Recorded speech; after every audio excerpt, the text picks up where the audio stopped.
Sorry if I look a little frazzled or sound a little frazzled. I didn't actually sleep last night. My daughter had a fever, but seems to be over it now. I don't know. But the point is, it was a long night, but the tech news never sleeps. And neither do I. Anyway, so what do we got here? This is just a quick one that I think is just interesting, and links to everything I talk about today will be in the description of the video, as my subscribers are used to. Thank you, subscribers. You're beautiful people, and even more beautiful people. Click that join button down there to help fund the channel and blah, blah, blah. I don't want to waste your time. Anyway, so over here at WCCF Tech, I'm seeing this article that Tencent and Chinese video games companies rocked as state media calls gaming spiritual opium. So,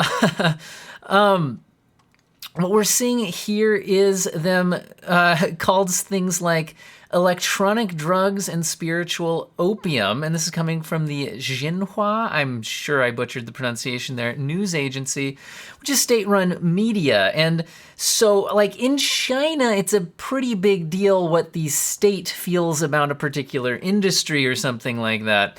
So I'm just curious where this goes, because Tencent is a huge player in the video game industry. This will be something to maybe keep an eye on if the Chinese government is maybe not looking fondly on gaming at the moment. All right, in more hardware-related news, which is what I usually report more on, we have the AMD Ryzen 5000G chips coming out today. These are APUs. So it's like, what's the difference between the Gs and the Xs?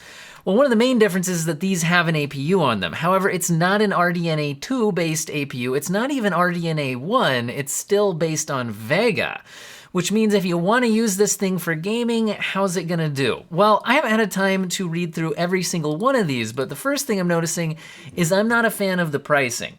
We're seeing the 5700G here at $359. This is an 8-core 16 thread. You can see the stats right here. I don't need to talk about it. 5600G is 6-core 12 thread for $259. For me, the 5700G is just nonsense at that price. The 5600G, $259, I still think is overpriced, but it might have at least more of an argument. Now, how does this thing perform? I need to read some more reviews myself, but I watched the hardware unboxed review on the 5600G. Most other reviews I saw out today focus more on the 5700. And in terms of its APU performance, which some people might be interested in, well, that's not what this is. The APU performance was low, okay? So if you're planning on using it for the APU, you might be able to get 30 frames per second at the lowest possible settings in some games. But what's behind me right here, boom, Thanos snap, is, what if you're just putting a discrete GPU on it and just using it as a gaming processor? Well, in that case, it actually falls significantly behind the 5600X. That's probably, 15%-ish just looking at those numbers.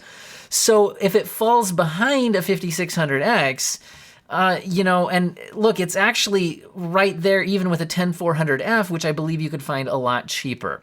So what I'm getting at here is, unless you need it for the APU as like a stopgap because you can't get a GPU right now, I don't think this makes a lot of sense for a gaming build. That's just my quick take on that. And the 5700G, here's the value and conclusion from Tech Power Up for a quick summary here, which is, again, they're noting the high price as one of the main issues here. And again, it's still back on the Vega GPU architecture, which is a bit dated.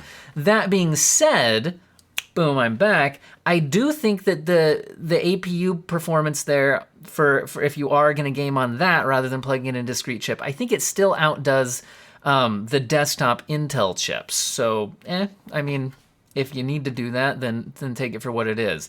Now, speaking of Intel chips, we've got something interesting here. I am so curious how Intel's breakout into the gaming GPU, discrete gaming GPU market is going to go. So I've been following this closely, and I spotted this here. Intel Xe-HPG DG2 128EU GPU shows up with 2.2 gigahertz clock at Geekbench.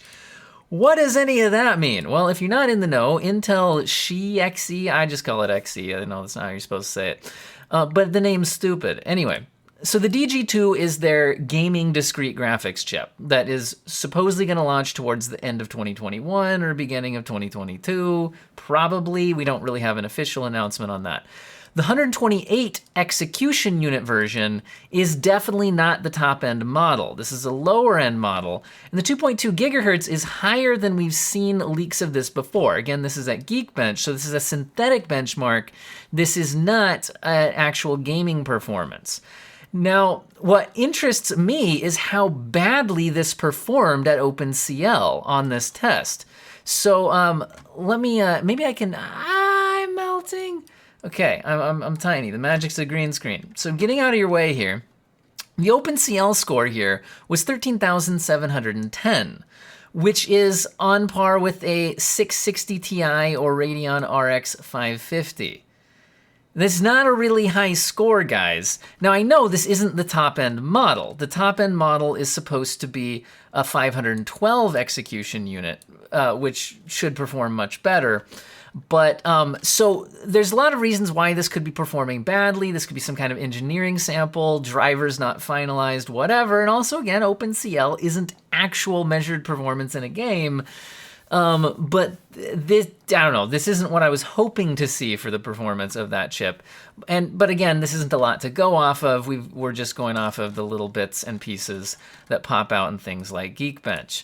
Now, speaking of Geekbench, let's take a look at how AMD's Radeon RX 6600 XT, which I and many others criticize the pricing of, although it still should perform pretty well. It just feels overpriced, in my opinion.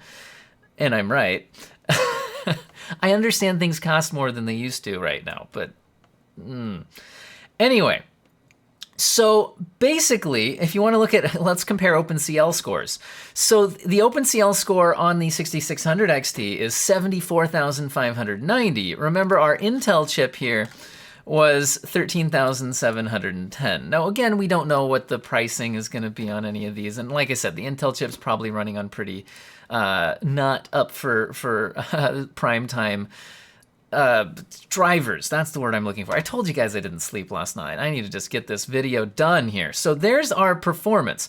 Now, where does that put it relative to other graphics cards? Well, I'm over here at WCCF Tech, and if I fly to the other side of the screen, okay, there we go. I'm probably less in the way. And they've got a handy little chart for us here, which shows the 6600 XT with this OpenCL score, losing handily to an RTX 3060 and a 6700 XT. So in terms of OpenCL performance, which again I need to stress is not gaming performance, okay? It's not measuring the actual performance in a game, but on this metric, which is the one that leaked out, we are seeing it losing handily to a 3060 and the 3060 being right behind the 6700 XT, and we're seeing it barely ahead of a 5700 XT. And by the way, they have, I think this is a typo. This is not also a 6600 XT. I think this has to be a 5600 XT. I think WCCF Tech need to fix your graph, guys, but hey, I didn't make a graph, so I can't criticize you too much. Okay, but this shows the relative performance, again, for OpenCL. So we can't read too much into that. It's just OpenCL. However, comparing, RDNA 1 to RDNA 2, we're seeing the 6600 XT beating the 5700 XT, which is good, but it's not beating it by much. It's doing it at much lower power consumption, though. And where this would have really been nice is if it was doing it at a much lower price. But again, with the 6600 XT launching around $379, and that's just the mythical MSRP, so it'll actually get priced much higher.